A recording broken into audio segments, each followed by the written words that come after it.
President Joe Biden is ending his bid for re-election and dropping out of the 2024 presidential race. It has been the greatest honor of my life to serve as your president, Biden, 81, said in an official statement shared to social media on Sunday. And while it has been my intention to seek re-election, I believe it is in the best interest of my party and the country for me to stand down and to focus solely on fulfilling my duties as president for the remainder of my term. He continued, "For now, let me express my deepest gratitude to all those who have worked so hard to see me re-elected.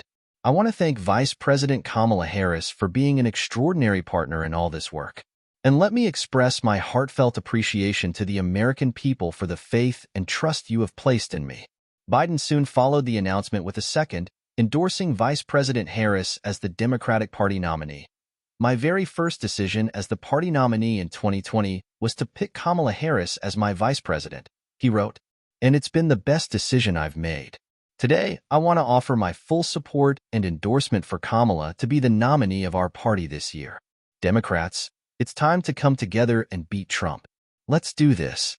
Biden said he would speak to the nation later this week to provide more detail about his decision. Biden's choice to bow out of the race follows weeks of top Democratic Party members voicing their concerns about Biden's age and fitness in office, an issue exacerbated by his disastrous performance at the June 27th debate against Republican presidential candidate Donald Trump.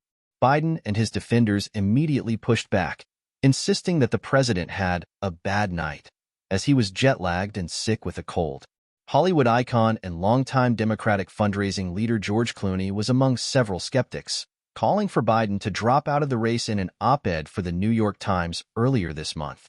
The Oscar-winning actor and producer is one of many who cited concerns over Biden's age impacting his ability to lead the party to victory in November. He even noted that he witnessed Biden's decline in person at a political event 3 weeks before.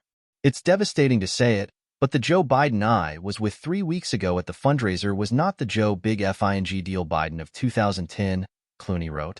"He wasn't even the Joe Biden of 2020. He was the same man we all witnessed at the debate."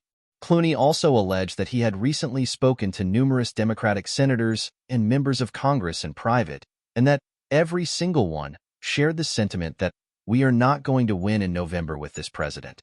Also among Biden's vocal critics are Stephen King, Rob Reiner, Michael Moore, John Cusack, and Michael Douglas, the latter of whom said during a July visit to The View that he worries about Biden's fitness for office in the near future if he's elected to a second term. The View co-hosts Sarah Haynes and former Trump White House communications staffer Alyssa Farah Griffin voiced their concerns about Biden in June. "It kind of pains me to say this today, but I think President Biden needs to step down and be replaced if we want to defeat Donald Trump in November," Haynes said, urging Democrats to stop twisting the age issue by making excuses for Biden's performance.